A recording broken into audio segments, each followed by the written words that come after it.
हमारे उद्धारकर्ता और जीवित परमेश्वर प्रभु यीशु मसीह के अतुल्य नाम में आप सबको स्वागत है। आज हम अपनी 13वीं सेशन में इस नैरेटिव सीरीज की जो 13वीं सेशन में हम जा रहे हैं। आज एक खास विषय के ऊपर कुछ बातें आपके सामने मैं रखना चाहूंगा। जब परमेश्वर के बारे में हम सोचते हैं, हम में से प्रत्येक के पास कुछ ऐसे पसंदीदा तस्वीरें होते हैं। जब परमेश्वर के साथ अपने संबंध के बारे में सोचते हैं, कई तस्वीरें हमारे सामने निकल के आते हैं।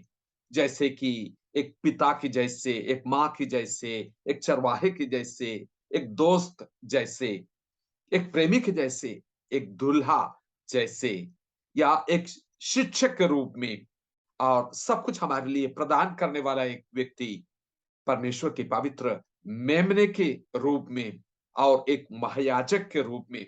ऐसे कई तस्वीरें हमारे सामने निकल के आते हैं जब परमेश्वर के साथ हमारे संबंध के बारे में सोचते हैं।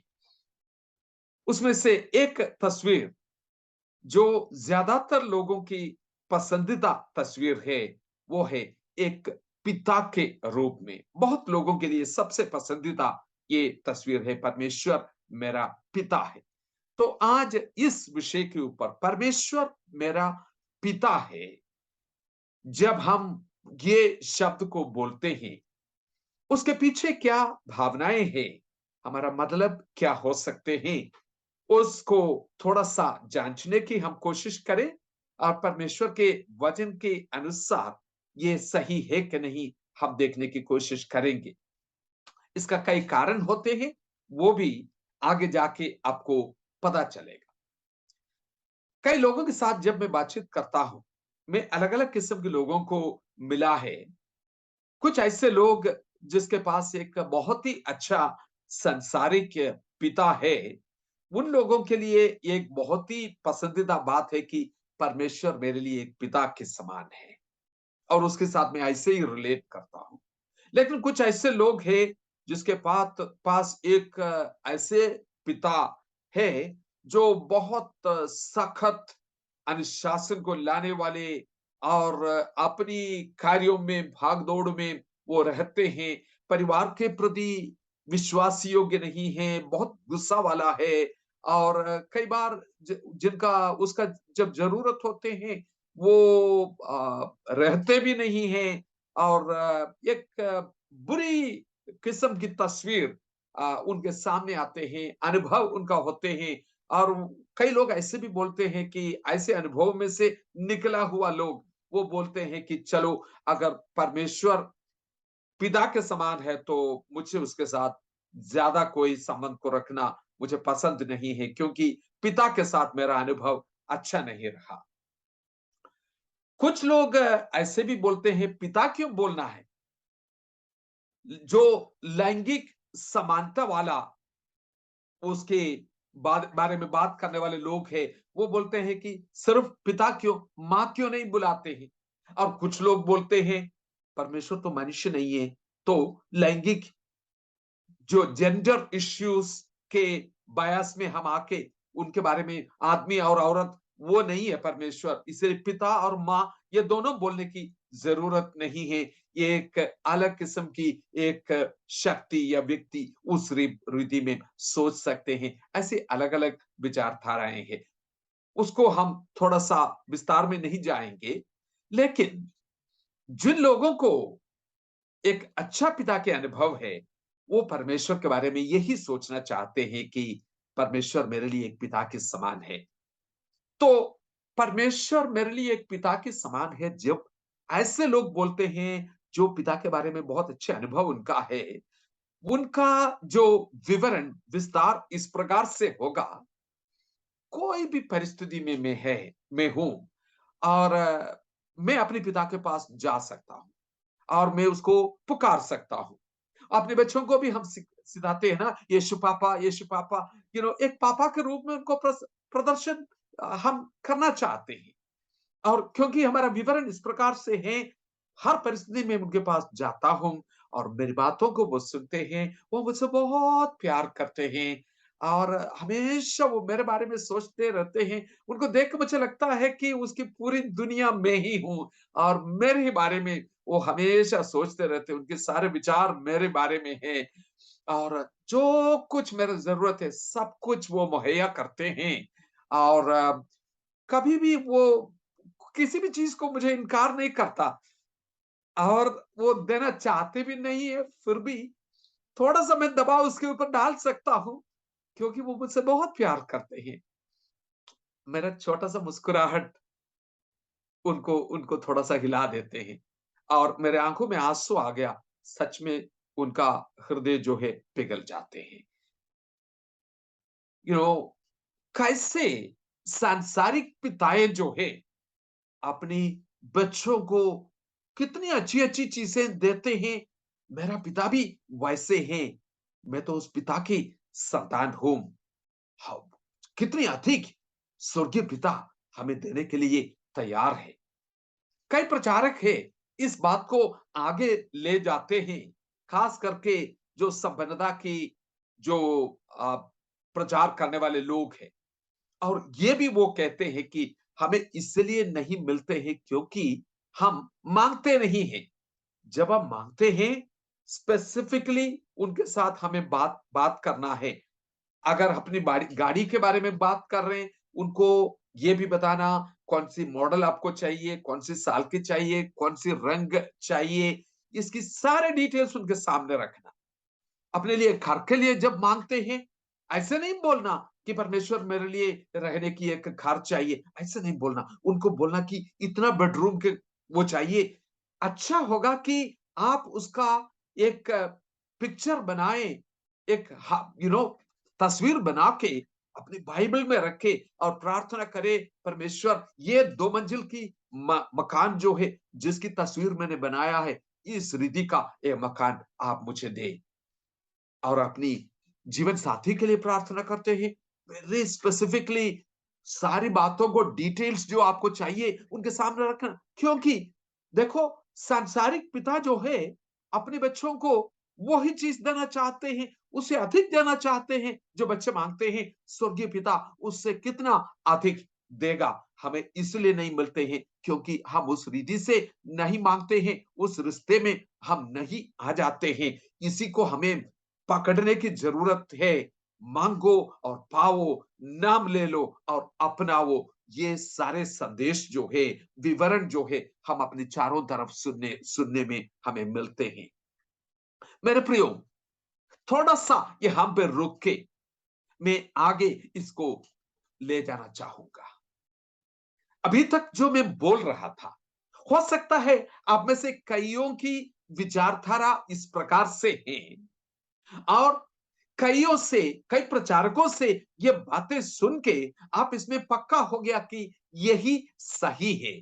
तो इसी को आगे लेके ये पिता जिसको हम पुकारते हैं, ये कौन है, उसको हम थोड़ा सा पहचानने की कोशिश करें और ये सांसारिक पिता के जैसे हैं या उससे और बेहतर है, हम उसको देखने की हम कोशिश करेंगे। मत्ती की इंजील 3 अध्याय की 17 पद में हम पिता की आवाज पहली बार सुनते हैं। खास करके मत्ती की इंजील में जो पिता की सीधी आवाज स्वर्ग में जो आते हैं, खास करके 2 बार वो आवाज हम सुनते हैं और वो दोनों बार जो है अपने पुत्र के बारे में, प्रभु यीशु मसीह अपने पुत्र परमेश्वर का पुत्र के बारे में स्वर्ग से ये आवाज निकल के आते हैं। Direct voice from heaven. ये मेरा प्रिय पुत्र है। मत्ती की इंजील जब हम पढ़ते हैं, खास करके जो पहाड़ी उपदेश जो है 5 अध्याय से लेके जब आगे हम 7 अध्याय तक जो पढ़ते हैं, इन तीनों अध्यायों में करीब 11 बार जो है तुम्हारे स्वर्गीय पिता ये शब्द निकल के आते हैं। योर हेवनली फादर, तुम्हारे स्वर्गीय पिता, तुम्हारे स्वर्गीय पिता।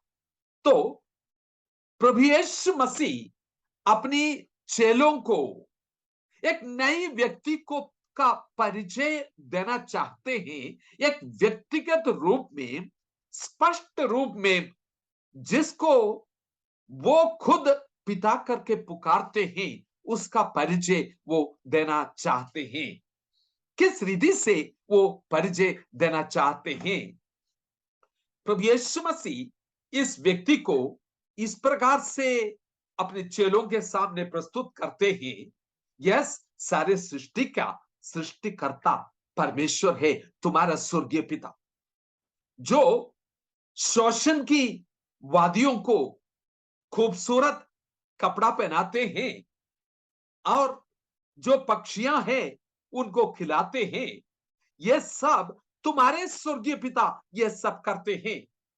जो पक्षियों को खिलाते हैं और जो जो लिलीज जो है उसको शोभायमान बनाते हैं, वो उनके स्वर्गीय पिता करके नहीं बुलाया है, तुम्हारे स्वर्गीय पिता करके बुलाया है। ये चिड़ियों का स्वर्गीय पिता नहीं है, ये तुम्हारा स्वर्गीय पिता है। इन चिड़ियों को खिलाते हैं। सृष्टि का सृष्टिकर्ता परमेश्वर, ये तुम्हारा पिता परमेश्वर है।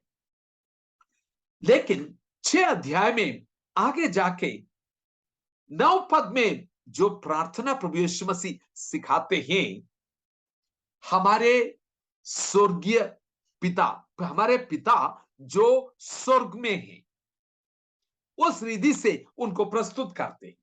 कई बातें 6 अध्याय में आते हैं। पिता जो स्वर्ग में है करके बताते हैं, पिता जो गुप्त में देखते हैं उसके बारे में बताते हैं, पिता जो तुम्हारी आवश्यकता पहले से जानते हैं उस विषय के बारे में बताते हैं। क्या यह स्वर्गीय पिता जिसका परिचय प्रभु यीशु मसीह दे रहे हैं, एक सांसारिक पिता के जैसे हैं? एक सर्वोत्तम सांसारिक पिता जिसके अंदर कोई भी किस्म की दोष की भावना नहीं है, एक सिद्ध पिता जो सांसारिक पिता है, स्वर्गीय पिता, उसके जैसे है। हम समझ सकते हैं हमारा तस्वीर क्या होगा, क्योंकि पहले जो कई विवरण हमने दिया एक सांसारिक पिता के संदर्भ में, उस विवरण को हमने बताया। कितनी अद्भुत है। मत्ती की 7 अध्याय की 7 से लेके 11 पद तक जो विवरण दिया गया है, जो विवरण में थोड़ा सा हम आगे जाके देखेंगे, उनको मांगने के लिए, मांगो तो दिया जाएगा, ढूंढो तो पाएगा, खटखटाए तो खोलेगा। तो मांगने के लिए, खटखटाने के लिए, ढूंढने के लिए हमें निमंत्रण दे रखा है। लेकिन मत्ती की 6 अध्याय की 8 पद में कह रहे हैं, तुम्हारा स्वर्गीय पिता तुम्हारी जरूरत जो है तुम मांगने से पहले वो जानते हैं। तुम्हारे मांगने से पहले तुम्हारी आवश्यकता वो जानते हैं। ये सारी बातों को महत्वता है। 6 अध्याय में 8 पद में यह कहने के बाद 9 से लेकर 13 पद तक जो प्रार्थना, प्रभु यीशु मसीह की प्रार्थना करके कई लोग उसको रटते हैं, लेकिन ये प्रभु यीशु मसीह की प्रार्थना नहीं है। मैं क्यों कह रहा हूं ये प्रभु यीशु मसीह की प्रार्थना नहीं है? प्रभु यीशु मसीह को ये प्रार्थना कभी करने की जरूरत नहीं है कि मेरे पापों से मुझे माफी की प्रार्थना करने की उसकी जरूरत नहीं है। अपराधों को क्षमा करने के लिए प्रार्थना करने की प्रभु यीशु मसीह की जरूरत नहीं। ये प्रभु यीशु मसीह की प्रार्थना नहीं है, ये एक नमूने की प्रार्थना है। इस रीति से इन विषयों को उसमें सम्मिलित करके तुम्हारी प्रार्थना की मुख्यता जो है, इस तरीके से, इस रीति से तुम प्रार्थना करने के लिए एक नमूने की प्रार्थना प्रभु यीशु मसीह चेलों के सामने रख रहे हैं। पहले से वो जानते हैं, फिर मांगने की क्यों जरूरत है? ये जो मत्ती 6 के 9 पद से लेके आगे जब जाते हैं, ये पहली बार जो है मत्ती 6 अध्याय में एक ऐसे पिता को प्रभु यीशु मसीह अपने चेलों को परिचय देते हैं और कहते हैं कि तुम उसको कैसे पुकारना, हमारे स्वर्गीय पिता करके पुकारना। हमारे पिता जो स्वर्ग में है, वो ऐसे करके उसको पुकारना। और उसी अध्याय में आगे जाके इस पिता के ऊपर भरोसा रखने के लिए बताया गया है और पहले उसकी राज्य की, उसकी धार्मिकता की खोजी रहने के लिए बताया गया है और इस पिता को इसलिए सही रीति से पहचानना और उसके साथ सही संबंध लाना हमारे इस पिता के साथ रिश्ते में और हमारी प्रार्थना में महत्वपूर्ण बात है। एक ऐसे पिता जो स्वर्गीय पिता है, एक ईश्वरीय पिता है। एक अच्छे ईश्वरीय माँ बाप बनना सही कई जो मसीही माँ बाप है उनके हृदय में होते हैं। पिता सोचते हैं कि मुझे भी ये स्वर्गीय पिता जैसे एक अच्छे पिता बनना है। मेरे बच्चों के लिए एक प्रेम करने वाला, हमेशा उनके लिए है ऐसे एक व्यक्ति, हर किसी चीज से कुर्बानी करने के लिए तैयार होने वाला एक बहुत अच्छा पिता। मेरे प्रियो, पहले एक गंभीर सवाल में उठाना चाहूंगा। उस स्वर्गीय पिता के बारे में मेरी सोच और समझ इस संसार की सर्वोत्तम पिता के साथ क्या में उसको तुलना कर सकते हैं? और जो सांसारिक पिता के साथ मेरा अनुभव जो है उसी का एक एक्सटेंशन के रूप में एक उसकी एक परिपूर्ण एक अनुभव वही होगा मेरा स्वर्गीय पिता। ये अनुमान सही है कि नहीं, हमें थोड़ा सा देखने की जरूरत है। ये पिता जो शब्द जो है, क्या आप सोचते हैं कि जो पहले संतान इस संसार में पैदा हुआ, उस संतान ने उसके पिता को ऐसे पिता करके पुकारा? मैं आपको कहना चाहूंगा कि जब जब एदन की वाटिका में चले जाते हैं, जो आदम और हवा को सृष्टि करने से पहले, आदम और सृष्टि को बनाने के बाद वो पिता नहीं बना। जो मैं बात बोल रहे हैं ध्यान से सुनना। आदम और हवा को सृष्टि करने के बाद वो पिता नहीं बना। आदम जो है उसकी सृष्टिकर्ता को लेके पिता करके पुकारा। इसलिए आदम ने जिस रीति से उसको एड्रेस किया वो पिता बन गया, ऐसे नहीं है। आदम और हवा को सृष्टि करने से पहले भी वो पिता है। पिता और पुत्र और पवित्र आत्मा जो त्रिएक परमेश्वर है, उनके बीच में एक व्यक्ति है जिसको पिता करके प्रभु यीशु ने माना, वो व्यक्ति जो है। सो ये जो पिता की आइडिया जो है मनुष्य से या पृथ्वी से उठा हुआ एक शब्द नहीं है। ये पिता की आइडिया जो है या ये पिता की जो डेफिनेशन जो है, परिभाषा जो है, मनुष्य की ओर से दिया हुआ परिभाषा नहीं है। इसको समझना जरूरी है। क्यों? जब धरती जो है स्वर्ग की चीजों की परिभाषा देने शुरू करते हैं, हमारे जो तस्वीर है बहुत टूटा हुआ तस्वीर हो जाते हैं और स्वर्ग की बातें जो है इतनी महत्वपूर्ण हमें दिखाई नहीं देता। सांसारिक चीजों की एक बहुत उत्तम वर्षन जो है, स्वर्ग की चीजें ऐसे होते हैं, अगर सब सोचेंगे तो हम गलत निर्णय पर पहुंचेगा।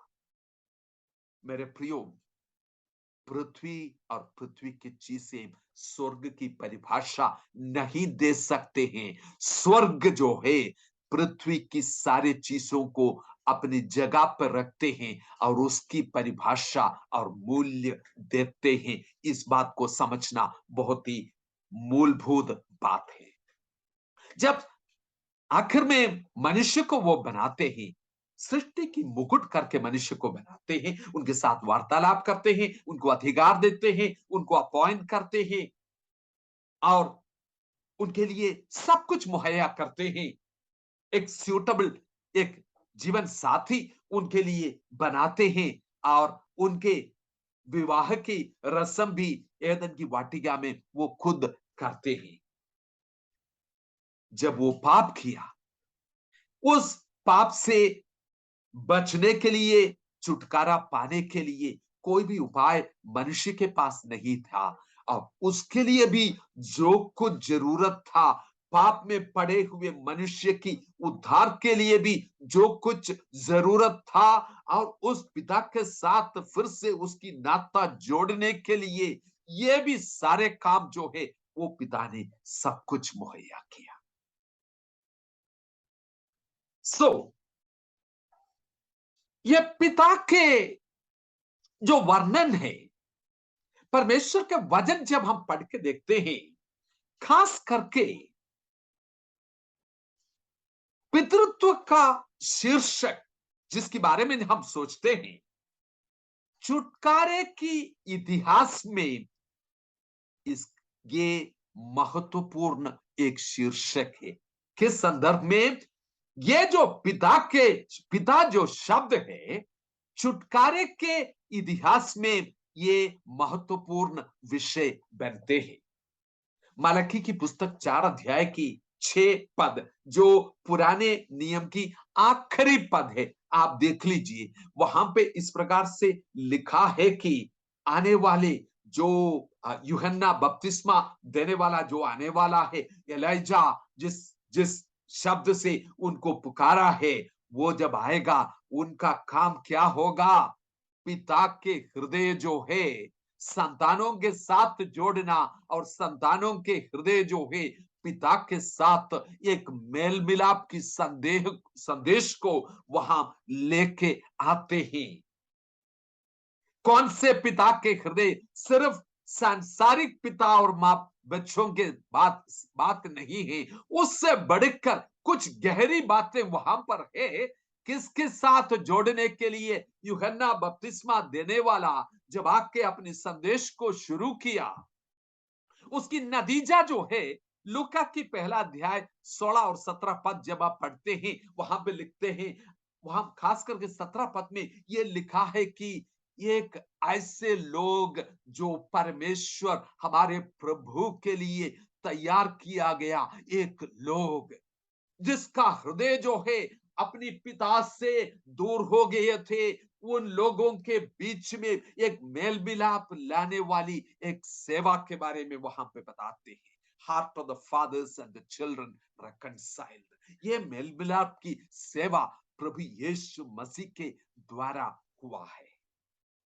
सो ये पिता जो है जिसके बारे में हम बात करते हैं, हाँ, ये सब कुछ हमारे लिए करने वाला है, लेकिन ये उद्धार के संदर्भ में, छुटकारे के संदर्भ में ये पिता शब्द बहुत ही महत्वपूर्ण बन जाते हैं।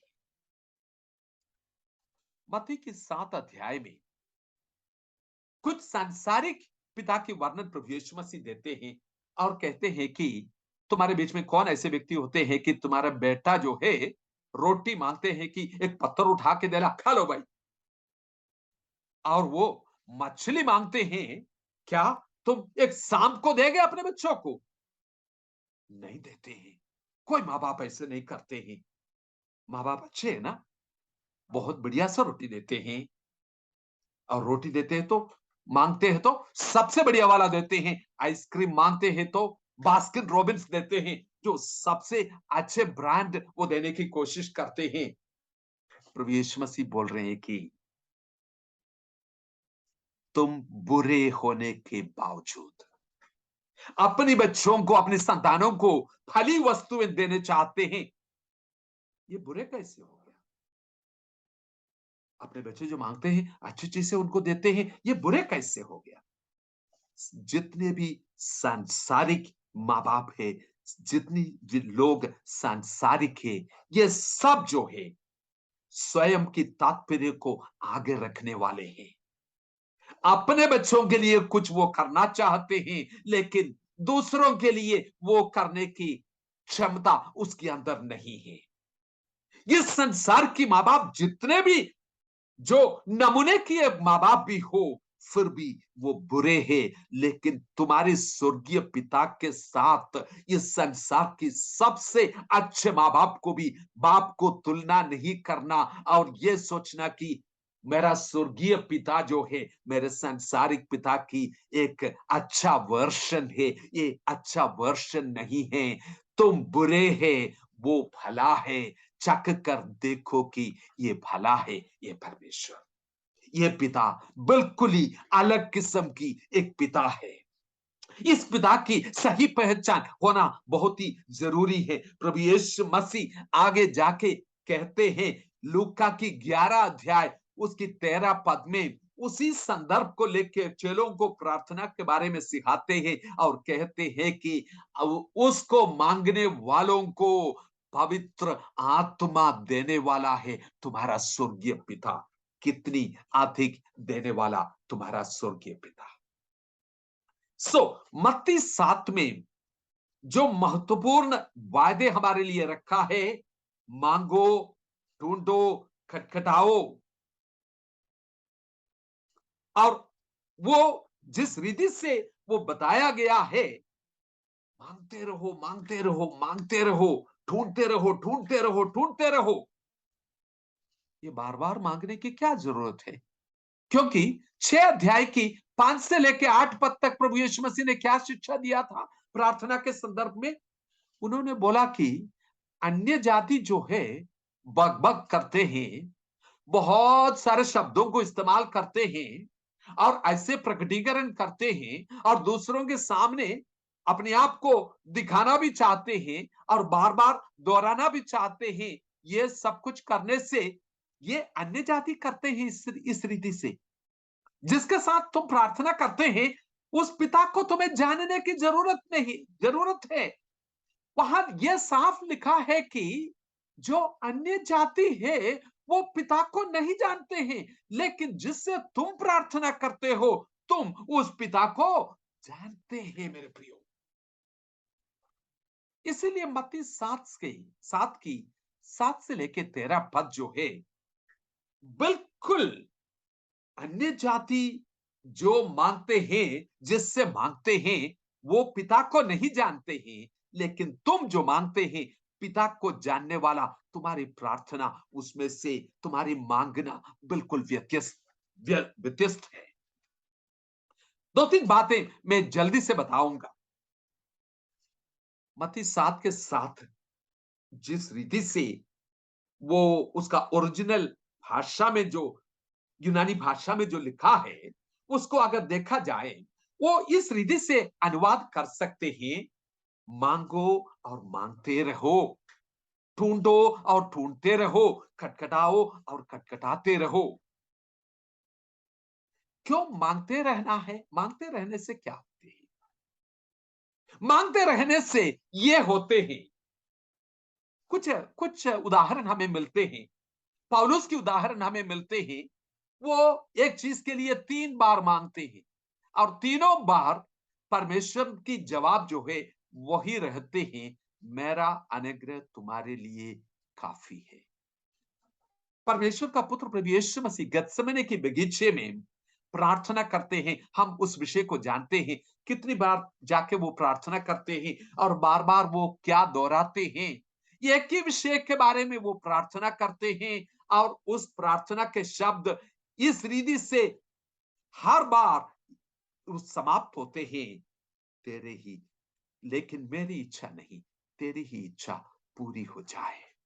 ये 3 बार मांगना जो है, बार बार मांगना जो है, उससे सबसे बड़ी बात ये होते हैं कि हम जो बुरे हैं, हमारा मांगने की तरीका बिल्कुल बदल जाते हैं। पिता की इच्छा को पूरा करने के लिए एक इच्छा हमारी अंदर आ जाते हैं।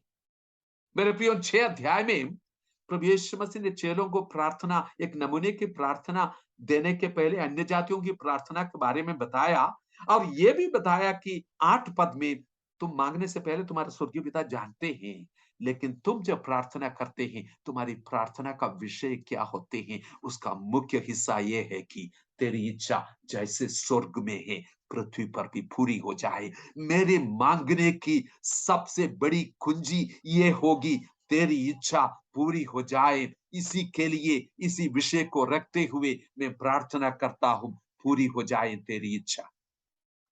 हर व्यक्ति जो मांगते हैं उसको मिलते हैं करके आगे लिखा है। Everyone who ask will receive. हर जन, हर व्यक्ति जो मांगते हैं उसको मिलते हैं। जो हर प्रार्थना के जवाब इस रिधि से मिलते हैं। याकूब की 4 अध्याय की 4 पद आप पढ़ के देख लीजिए। वहां पे लिखा है कि तुम लोग मांगते हैं, बहुत कुछ मांगते हैं, लेकिन गलत चीजों के लिए तुम मांगते हैं और गलत उद्देश्यों के लिए तुम मांगते हैं, लेकिन इसीलिए वो पूरा नहीं हो पा रहे हैं। सो जो कोई जो शब्द इस्तेमाल किया है, जो कोई मांगते हैं उसको मिलते हैं, जो कोई शब्द जो इस्तेमाल किया है किस संदर्भ में है? ये जो कोई शब्द जो है आगे जाके भी मत्ती की 7 अध्याय में आपको देखने में मिलेंगे।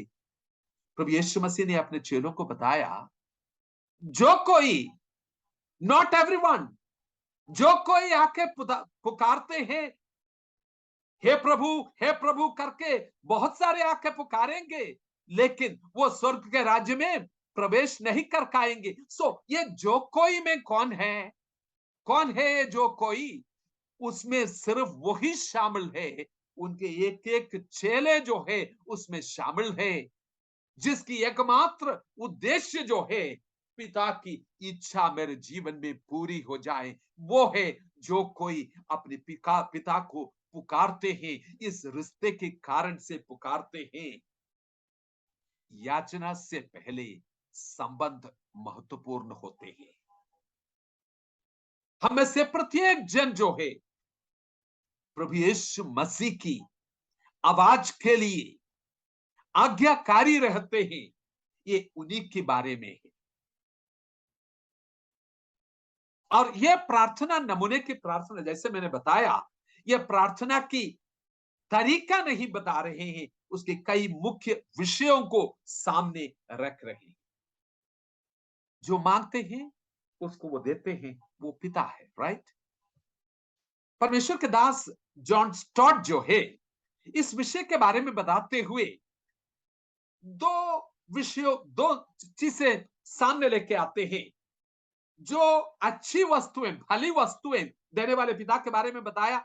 स्वर्गीय पिता भी भली वस्तुएं देने वाला पिता है, लेकिन वो कहते हैं कि जो सृष्टि की भली वस्तुएं हैं और उद्धार के साथ जुड़े हुए भली वस्तुएं हैं, ये दोनों को अंदर समझना जरूरी।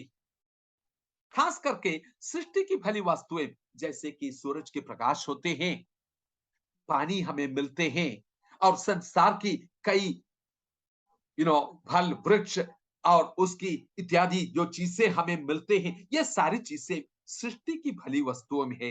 ये धर्मी और अधर्मी को भी वो देते हैं, वो सबके ऊपर बारिश बरसाते हैं। लेकिन जो छुटकारे के साथ जुड़े हुए भली वस्तुएं हैं, स्वर्गीय पिता जो देते हैं, वो सिर्फ उनके संतान जो मांगने वाले हैं, सिर्फ उन्हीं को वो देते हैं जो उसके नाम को पुकारते हैं। रिडेम्पटिव गुड्स, ये छुटकारे की भली वस्तुएं जो है, जो सृष्टि की भली वस्तुओं के समान बांटा नहीं जाता। परमेश्वर की जो पाप क्षमा किसको मिलते हैं? जो उससे उसकी दया के लिए मांगते हैं, उन्हीं को वो मिलते हैं। हमें पवित्र बनाया गया है और पवित्र आत्मा की वरदान हमें दिया है। जो कोई उनको मांगते हैं उन्हीं को वो देते हैं, उनकी संतान को वो देते हैं। मेरे प्रियो, परमेश्वर की इच्छा और चरित्र के साथ ना मिला हुआ प्रार्थना में दोबारा ना जाए। इस बात को समझ ले अच्छी तरह से। जो बातें परमेश्वर की इच्छा में नहीं आते हैं, जो बातें उनकी महिमा देने वाली बात नहीं है। मैं बार बार उसको प्रार्थना करते रहो, परमेश्वर का हाथ को मोड़ने की मैं कोशिश करूं और मेरे प्रार्थना के द्वारा जरूर मैं पाऊंगा, क्योंकि लिखा है मांगो मांगो मांगो मैं मांगते रहूंगा। ये नहीं है इसका मतलब। कई लोग उलझन में पड़ जाते हैं और बहुत प्रार्थना करके थक जाते हैं और निराश भी हो जाते हैं। हम जानते हैं ना, इसराइल के लोग जब मरुभूमि में अपनी यात्रा के समय कई बार यू नो मीट खाने के लिए, मांस खाने के लिए उनकी बहुत इच्छा थी और मांगते रहा और कुटकुटाते रहा। आखिर में उनको मिला क्या है? हाँ, प्रार्थना का जवाब तो मिल गया, लेकिन उसके साथ एक बोनस मिल गया। आपको पता है, शोषित करने वाली बीमारी उसके साथ साथ उनके जीवन में आ गया। ये बड़ी खतरनाक है। और ये भी बात मैंने बताया कि जो नमूने की प्रार्थना है, उसमें तरीका नहीं, उसमें क्या-क्या विषय सम्मिलित है, उसको देखने की हम कोशिश करें। क्या विषय के बारे में प्रार्थना करने के लिए, क्या चीजों को मुख्यता देने के लिए प्रभु यीशु मसीह उन चेलों को सिखा रहे थे, उसमें विस्तार में जाने की मेरे पास समय नहीं है। मेरे प्रियो, प्रभावशाली प्रार्थना गहरे संबंध में जड़ पकड़ी हुई है। प्रभावशाली प्रार्थना गहरे संबंध जो परमेश्वर के साथ है, उसी में जड़ पकड़ा हुआ है। कई लोग परमेश्वर को आजमाना चाहते हैं, परमेश्वर के साथ उनका रिश्ता नहीं है, उनको यह पुकार नहीं कर पा रहे हैं, हे मेरे पिता जो स्वर्ग में है करके उनको पुकार नहीं कर पा रहे हैं। पहले वो रिश्ते में आ जाए, उनकी संतान बन जाए, और उनके दिल के लिए सबसे महत्वपूर्ण चीजें क्या है? पवित्रता उनके लिए, तेरा नाम पवित्र माना जाए, पवित्रता उनके लिए महत्वपूर्ण है। उनकी इच्छा जैसे स्वर्ग में है, इस पृथ्वी पर पूरी हो जाए, उनके राज्य स्थापित हो जाए, उनका राज्य आए। ये चीज से उनके लिए मुख्य बातें, उस रिश्ते में आके उस मुख्य बातों में जड़ पकड़े हुए अपनी आवश्यकताएं अपने स्वर्गीय पिता के सामने रखें। परमेश्वर की महिमा और उसकी इच्छा में केंद्रित होके हम प्रार्थना करें, तब जो है भली वस्तु देने के लिए वो बहुत ही प्रसन्न है। मेरे प्रियो, मांगने के द्वारा उत्तर पाने की आनंद तब हम अनुभव कर पाएंगे। आप मांगते मांगते थके हुए हैं, कई चीजों के लिए आपने कई सालों से प्रार्थना कर रहे हैं, और आप कईयों को गवाही भी, अब अपने अनुभव भी बोल रहा था ना, मैं बहुत समय से इस विषय के लिए प्रार्थना कर रहे हैं, लेकिन पता नहीं ये क्यों नहीं हो रहे, ये क्यों नहीं हो रहे हैं। ईश्वरीय चरित्र में सहभागी होने के कारण से उसको पिता करके पुकारे और उस संबंध के द्वारा हमारी प्रार्थना निकल के आ जाए। यशायाह की 63 वर्स 16, 63 अध्याय उसकी 16 पद पढ़ के देख लीजिए। वहां पे एक सुंदर बात लिखी है। वहां पे लिखा है कि इब्राहिम हमको जानते नहीं है, लेकिन आप हमारे पिता है। इस इब्राहिम हमको जानते नहीं है, और इसराइल के लोग हमें स्वीकारते भी नहीं हैं, फिर भी आप हमारे पिता है। उस पद की आखिरी हिस्सा देख लीजिए मेरे प्रियो, कुछ महत्वपूर्ण बात वही लिखी है। तू हमारा पिता है, पुरातन से हमारे छुटकारे की परमेश्वर है। छुटकारे की परमेश्वर हमारे पिता है। पिता के संबंध किसके साथ जुड़े हुए हैं? छुटकारे के साथ जुड़े हुए हैं। यह पुराने नियम की बात मैं सामने रख रहा। मेरे प्रियो, परमेश्वर हमारी जरूरतों से अज्ञान नहीं है, ना अनिच्छुक है उसको देने के लिए। ये परमेश्वर हमें भली चीज देना चाहते हैं। हमें प्रतिफल जो उनको ढूंढते हैं उसको प्रतिफल देने वाला परमेश्वर वो है। और परमेश्वर की जो भली चीजें है ना, भली वस्तुएं, जो छुटकारे की भली वस्तुएं, उसको ढूंढने वाला जो है उसी को पाते हैं। भली वस्तुओं को ढूंढना उसको पाने की हिस्सा है मेरे प्रियो। भली वस्तुओं को ढूंढना, छुटकारे की भली वस्तुओं को ढूंढना उसको पाने की हिस्सा है। जो प्रार्थना करने वाले हैं, सक्रिय रूप में परमेश्वर के साथ संगति में जुड़े हुए हैं और इन भली चीजों को वो पिता से मांगते हैं और स्वर्गीय पिता अपनी दिल की गहराई से वो अपने बच्चों को वो देना भी चाहते हैं। इस विषय के बारे में हम पढ़ते हैं।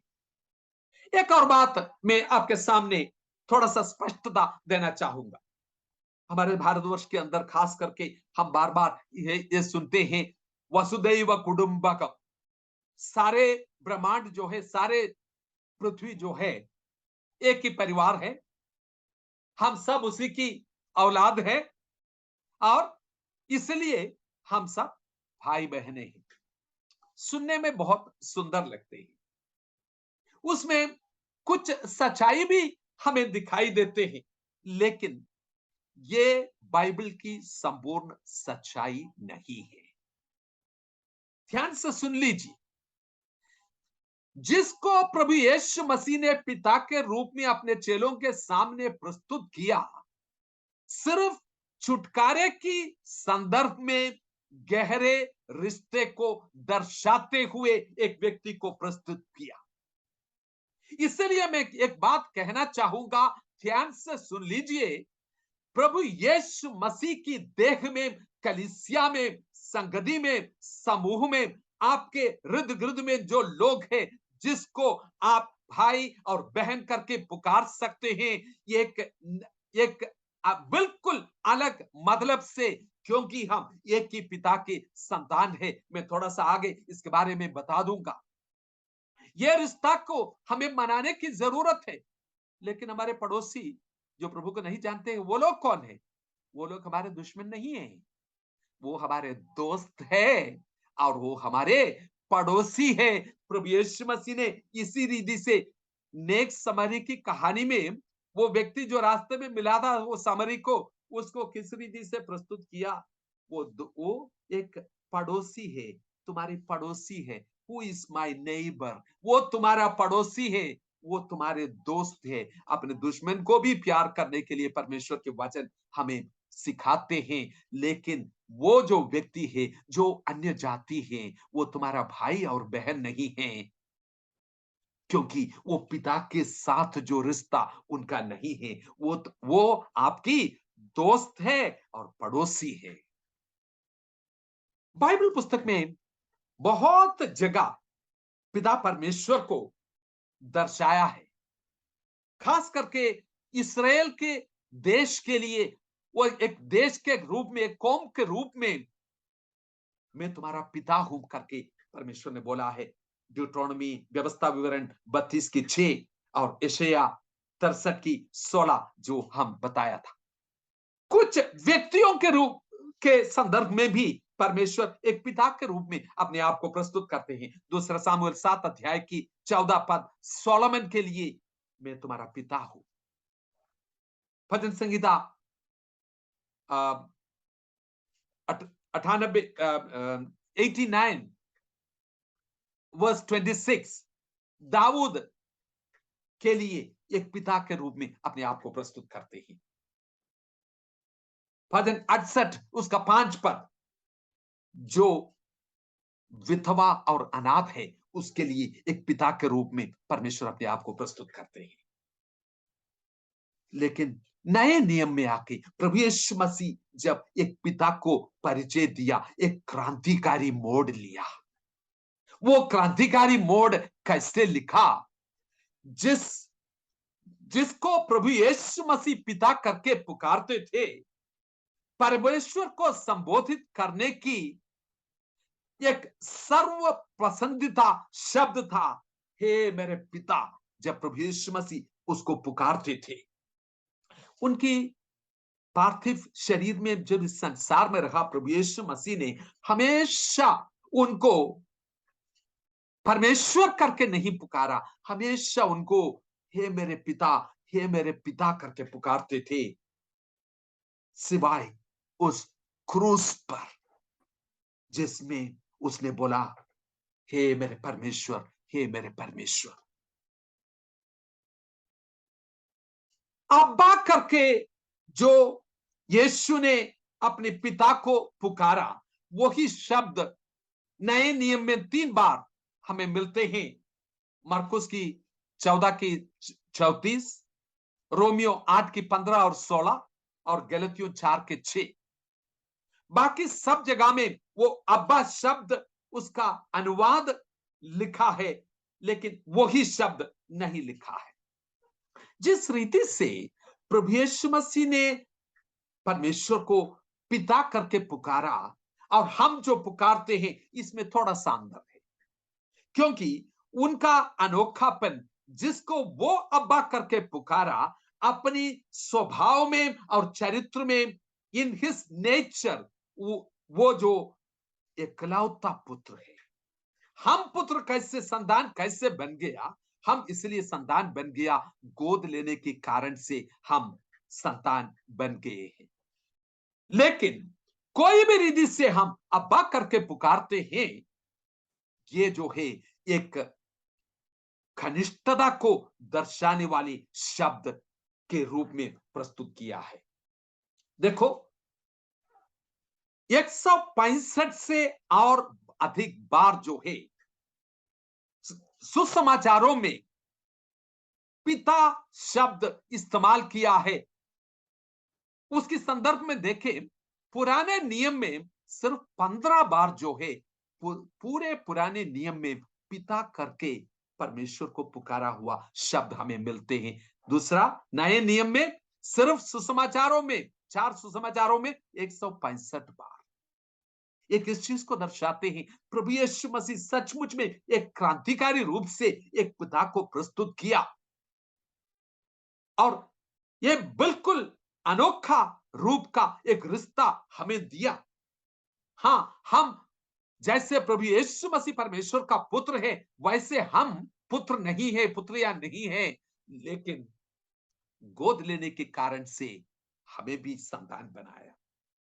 यूहन्ना की 20 अध्याय के 17 पद में यह डिस्टिंक्शन जो है प्रभु यीशु मसीह रखते हैं और कहते हैं कि मेरा पिता और तुम्हारा पिता, और मेरा परमेश्वर और तुम्हारा परमेश्वर, ये अलग करके वो बताते हैं। पौलुस की पत्रियों में भी करीब 40 बार ये पिता के रूप में प्रस्तुत किया गया है। मेरे प्रियो, प्रभु यीशु मसीह के क्रूस पर किया हुआ काम के द्वारा ये रिश्ते में परमेश्वर हमें निमंत्रण करते हैं, और उसकी आत्मा की छाप हमारे जीवन में दिया है कि हम अब्बा पिता करके एक करकराने की आवाज हमारे अंदर से उठते हैं। प्रभु यीशु मसीह और उनका अनुग्रह जो है हमें उसका संतान बनाया है। रोमियो 8 की 12 से 16, पहला पत्रोस 1 का 3 से 4 और पहला यूहन्ना 3 का 1, आप पढ़ के देख लीजिएगा, आपका नोट्स में ये चीजें हैं। मेरे प्रियो, जब इस व्यक्ति जिसको प्रभु यीशु मसीह ने पिता करके पुकारा, हमने कई बातें देखा। इस्राएल के संदर्भ में हमने बोला कि जब वो पिता करके पुकारते हैं, इस्राएल का कौम एक खास रिश्ता, एक कौम के रूप में इस्राएल के लोगों को परमेश्वर के साथ था, उसी को दर्शाते हुए वो पिता करके पुकारा। इस्राएल का सृष्टिकर्ता है, इसलिए पिता नहीं है, वो वाचे के संबंध से चुना हुआ है, वो भी छुटकारे के संदर्भ में। प्रभु यीशु मसीह का खास रिश्ता उनके साथ था, हमने वो देखा। और वो ही रिश्ते को लेकर यूहन्ना 14 की 9 में प्रभु यीशु मसीह अंतिम समय में प्रभु अपने चेलों के साथ बातचीत कर रहे हैं और कहते हैं कि मेरा पिता और मैं एक ही हूं, और जब पवित्र आत्मा तुम्हारे अंदर आएगा, वो अब्बा करके पुकारने की आत्मा जब तुम्हारे अंदर आएगा, कह रहे हैं कि एक नई रिश्ता मैं तुम्हारे साथ परिचय करना चाहता हूं।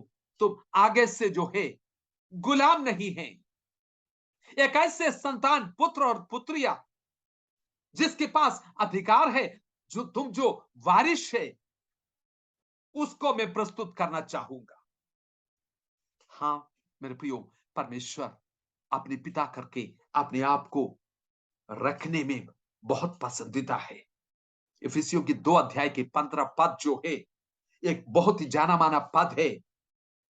प्रभु यीशु मसीह में एक नया मनुष्य को वहां प्रस्तुत करते हैं। चाहे यहूदी से हो, चाहे अन्य जाति से हो, उनका बीच के दीवारें तोड़ के दोनों को एक करके मिला के प्रभु यीशु मसीह में एक नए व्यक्ति का सृष्टि वो करते हैं। और 3 अध्याय के 15 पद में एक नई परिवार को वो प्रस्तुत करते हैं और कहते हैं कि एक नई परिवार कैसे होगा। इस परिवार में सारे व्यक्ति जो है उस एकमात्र पिता के नाम से जाना जाएगा। दूसरा कुरिन्थियों से 6 अध्याय उसका 16 से लेके 18 पद तक पढ़ लीजिए मेरे प्रियो। वहां पे कितना सुंदर लगते हैं। 16 से लेके 18 पद तक पढ़ते हैं, इस रिश्ता बढ़ते हुए आपको दिखाई देते हैं। एक ऐसे परमेश्वर उनके बीच में चलते फिरते उपस्थित एक परमेश्वर को देखते हैं। और 17 पद में कहते हैं कि उनके बीच में से तुम निकल के बाहर आ जाओ। अन्य जातियों के बीच में जो तुम रहते हो, मैं तुम्हें एक ऐसे लोगों के समान अलग करना चाहते हो।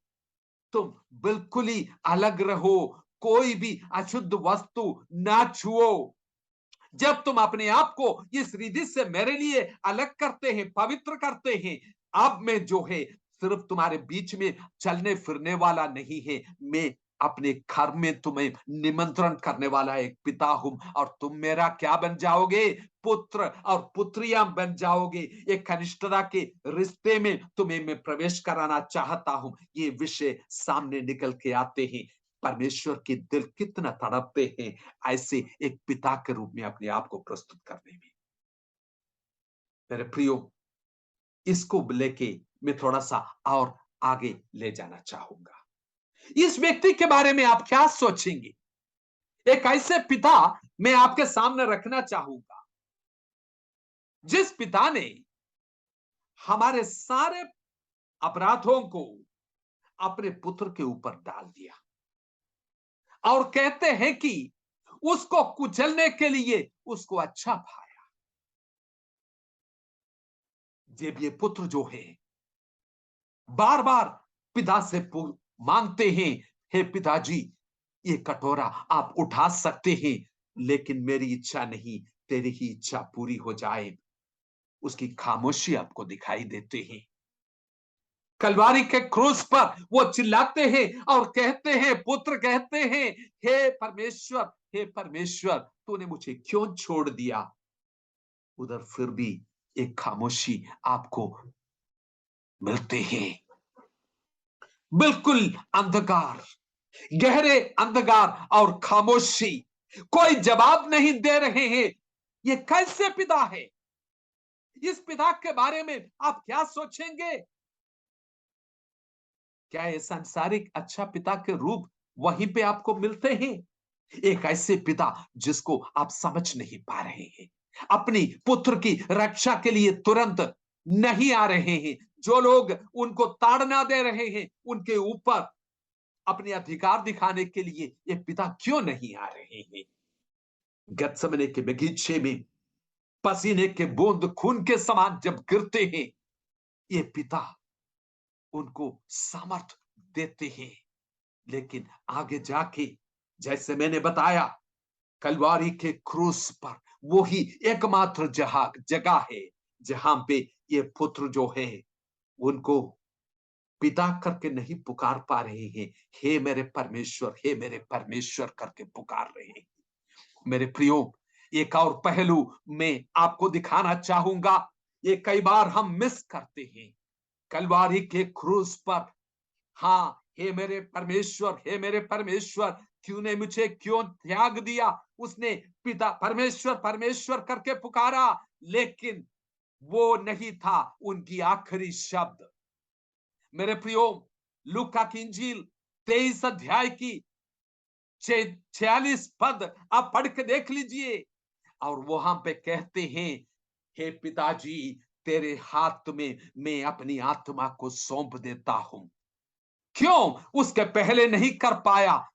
कठोर और क्रोध अंधकार के बीच में जब पिता की चेहरा नहीं दिख पाया, उस समय जो है उनको परमेश्वर, हे मेरे परमेश्वर करके पुकारा। लेकिन वही व्यक्ति जो है, वो अंधकार की घड़ी जब खत्म हो गई, पिता की मुंह फिर से देखने पाई। आखिरी शब्द जो है, हे मेरी पिता, तेरे हाथ में। उसके पहले उन्होंने बोला सब कुछ समाप्त हो गया, उसमें ये चीज भी है कि अंधकार की घड़ी खत्म हो गया है।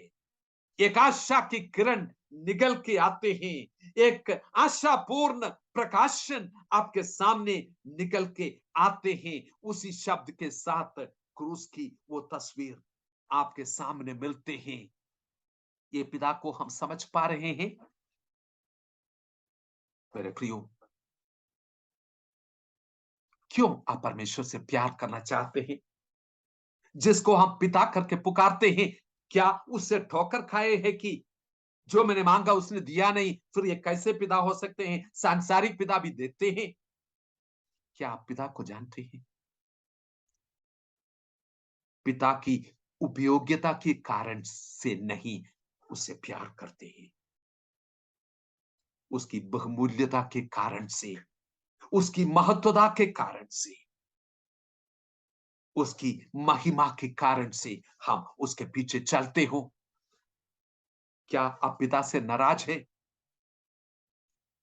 पिता के साथ आपका रिश्ता कैसे है? जब उसकी सुधार की झड़ी आपके ऊपर पड़ते हैं, आप उसको कैसे मानते हैं? मेरे प्रियो, एक बात जान लीजिए, वो सांसारिक पिता नहीं, सबसे अच्छा सांसारिक पिता भी नहीं, वो स्वर्गीय पिता है। एक अलग किस्म के पिता, जिसने अपने निज पुत्र को आपके लिए, मेरे लिए रख छोड़ा। क्यों क्यों ना वो क्या कुछ ना देगा आपके लिए, मेरे लिए? इसके ऊपर भरोसा रख सकते हैं मेरे प्रियो? ये चुनौती आपके सामने मैं रखना चाहूंगा। दिल टूटे हुए कोई विश्वासी है, निराश हुआ कोई विश्वासी है, प्रार्थना का उत्तर ना मिलने के कारण से ठोकर खाया विश्वासी है, उनके सामने एक अलग पिता की, स्वर्गीय पिता के बारे में एक विकल्प विवरण रखने के लिए आपके पास है। उसी के लिए मैं निमंत्रण करूंगा। उसकी समानता में बढ़ने के लिए आशा रखें मेरे प्रियो। मेरी आशा है कि इन वचनों के द्वारा परमेश्वर आपके दिल से बातचीत करेगा। इस स्वर्गीय पिता को जानने में लगी रहे, इसके लिए आशा रखें। इस स्वर्गीय पिता को पहचाने और ये बात जाने, ये मेरा पिता जो स्वर्ग में है, उसके रात साथ अपने नाता, अपने रिश्ता जोड़ने के लिए उस मेल मिलाप की अंदर आ जाए, उसके लिपटे रहे। आपकी जो वर्णन पिता के बारे में है, ये आने वाले दिनों में बदलने पाए, एक नई वर्णन अपने लोगों के सामने रखने पाए। परमेश्वर इन वचनों के द्वारा आपको आशीष दे। हे हमारे स्वर्गीय पिता, हम तेरे संतान हैं। अपने निज पुत्र को आपने नहीं रख छोड़ा, लेकिन हमारे लिए दिया। हमें भरोसा है ये कभी हमें नहीं छोड़ेगा, कभी नहीं त्यागेगा। लेकिन प्रभु जी, ये सांसारिक चीजों के लिए हम आपके पीछे नहीं चलते हैं। तेरी बहुमूल्यता के कारण, तेरी महत्वता के कारण, प्रभु जी, तेरी भलाई के कारण हम आपके पीछे चलना चाहते हैं। तेरे प्रेम से हमें कोई भी वस्तु अलग ना करने पाए परमेश्वर। कोई ठाकर ठोकर खाए हुए हैं, उनको उठा दे परमेश्वर। एक एक बार फिर से उसको ताजा करें परमेश्वर, उनको उत्साह दे परमेश्वर, एक नई आशा और उमंग दे परमेश्वर। तेरे ऊपर भरोसा फिर से मजबूत करने के लिए मदद करे परमेश्वर। तेरे संग संग चलने वाला और दौड़ने वाला ये बन सके परमेश्वर। इनमें से प्रत्येक को पिता और पुत्र और पवित्र आत्मा के नाम से मैं आशीष देना चाहता हूँ। तेरी आशीष इन पर बने रहे। सारे आदर और महिमा हम जीवते परमेश्वर को देते हैं और ये सब कुछ हम मांगते हैं हमारी उद्धारकर्ता और जीवित परमेश्वर प्रभु यीशु मसीह के नाम से सुनौते आशीष ग्रहण कीजिए। आमीन। God bless you.